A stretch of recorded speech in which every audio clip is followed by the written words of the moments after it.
Last thing I thought was the end of my life coming. I was so scared that he wouldn't wake up. It's horrible. Like my mom said, you won't wish it on your worst enemy because it eats at like your soul.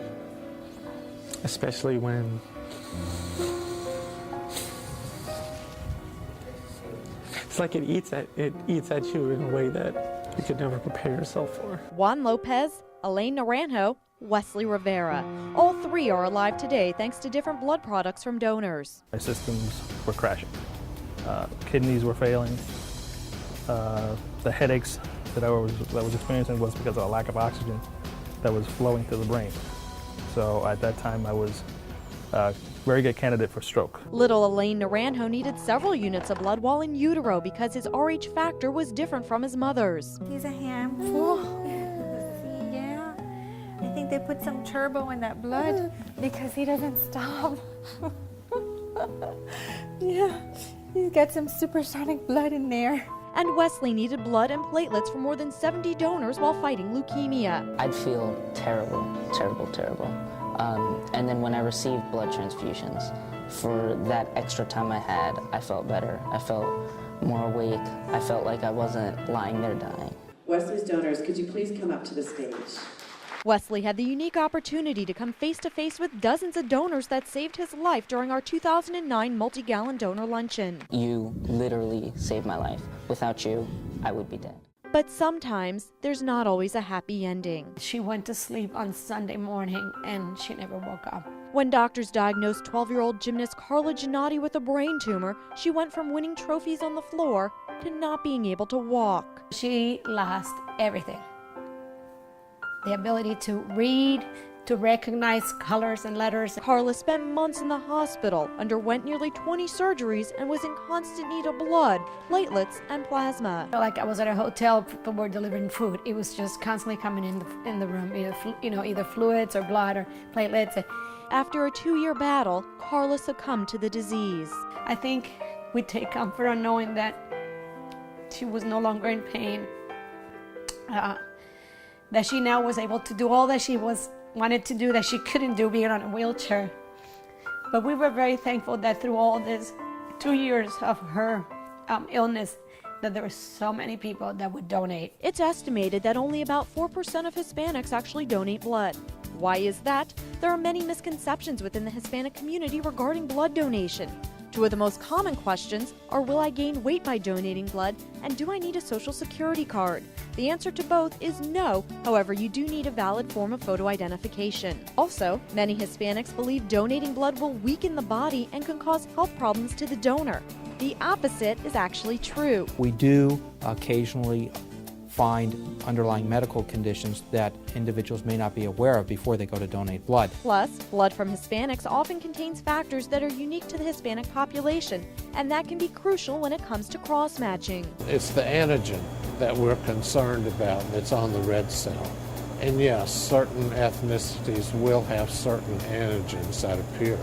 Certain ethnicities have one type that is more predominant. Be it A, be it B, O, whatever. Hispanics as a population are more likely to be type O positive or O negative. O positive is the most common blood type and can go to anyone who's Rh positive. O negative blood is less common. Only 7% of the entire U.S. population has O negative blood. It's commonly called the universal blood type because it can go to anyone and is often used to treat accident victims, trauma patients, and premature babies when there's no time to determine a blood type. Having the O negative blood allows the freedom or the flexibility to pretty much transfuse any patient. It's not just blood, platelets, and plasma that are in need. Bone marrow from donors can often mean the difference between life and death for leukemia patients. Wesley was lucky that his sister turned out to be the perfect bone marrow match, but finding a matching bone marrow donor on the registry is tough, especially for minorities. In order to find the right match, that transplant could be successful, they're most likely to find a match within their own ethnicity.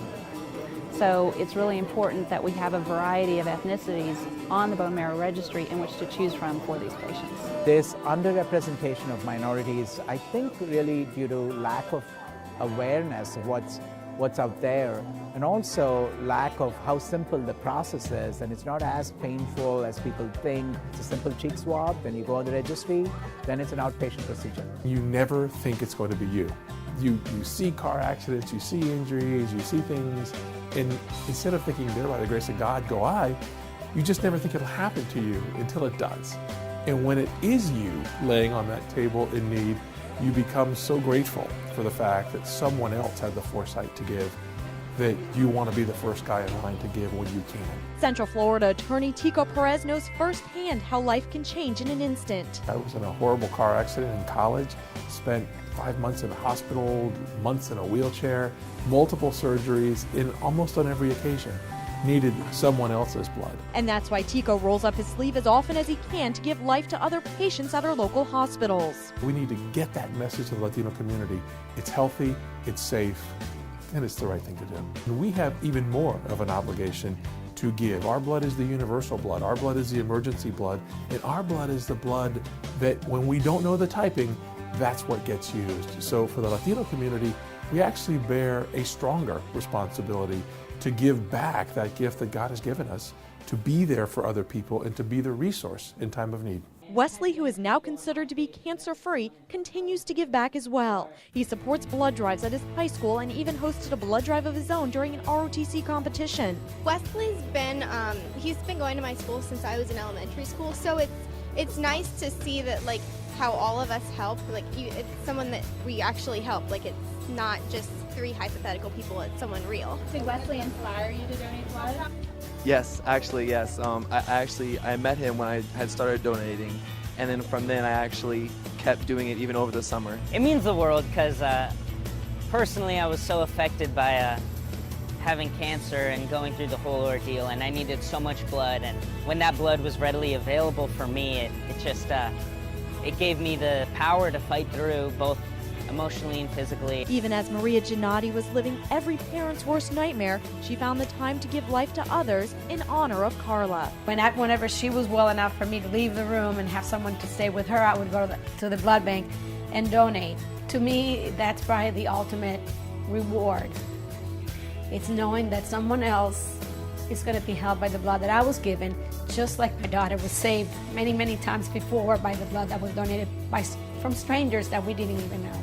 And though Juan is not eligible to donate blood, he encourages everyone to roll up their sleeves as often as they can. I'm living proof.